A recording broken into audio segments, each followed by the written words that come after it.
Hey guys, Reviewz here with a review of X2 Wolverine's Revenge, released in 2003 for the PlayStation 2, Nintendo GameCube, Xbox, PC and Gameboy Advance, developed by GenePool Software and published by Activision.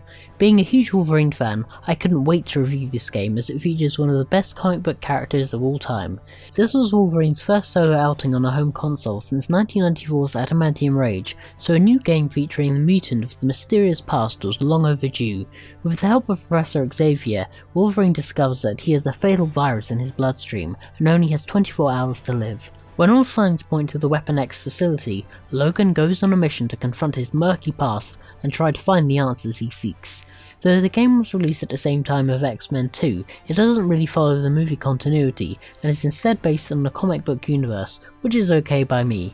Wolverine's Revenge is a third-person action-adventure game where you control Wolverine, slicing and dicing your way through levels and taking down anyone who stands in your way, including old foes like Magneto, Juggernaut and of course Sabretooth. The majority of the combat may be simplistic, but there is a little bit of depth to it, like the strike system, which unleashes a combo attack against a number of enemies, helpful when you're surrounded, as well as stealth kills, which when done correctly feel very satisfying.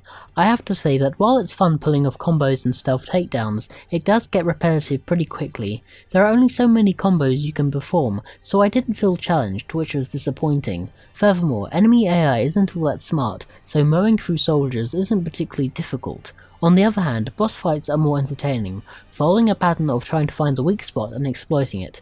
Some boss fights feature scripted events, where you have to get the boss in a certain place in order to trigger the event, which can be annoying. Along with some minor stealth elements, the gameplay boils down to point A to point B level structure, but that doesn't mean that you can't have a fun time.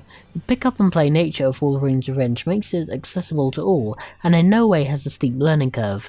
The game does a good job of representing Wolverine's mutant powers, like his healing factor, such as when you retract your claws the health bar begins to regenerate, as well as the sense ability, whereby the world turns orange, and you can see the scent of soldiers, footsteps and other obstacles like mines, which of course need to be avoided. Graphically, the game is okay looking, but is nothing special. Environments look bland, with basic texture quality and some jerky animations. However, the game does have an appropriate comic book look to it, and Wolverine himself looks pretty mean.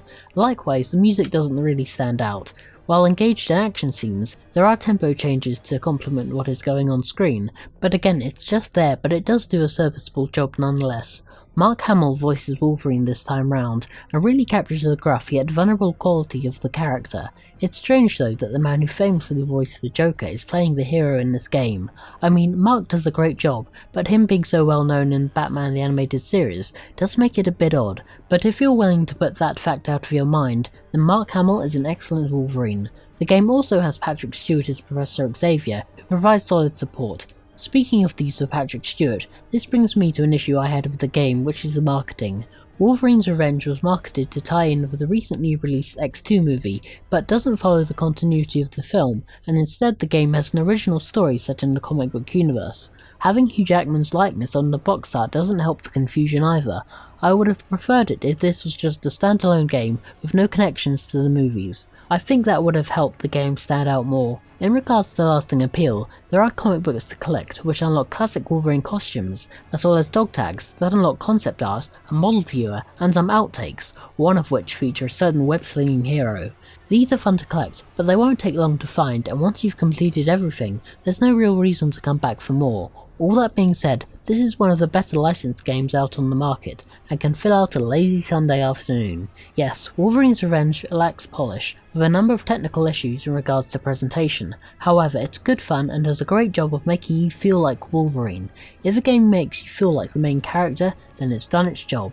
Personally, this is one of my favourite games because Wolverine is awesome, and in the words of the immortal Sam Lee, "Nuff said." Well, that's the end of this review. Thanks for watching. For updates on what I'm doing next, be sure to follow me on Facebook and Twitter. So until next time, peace out guys.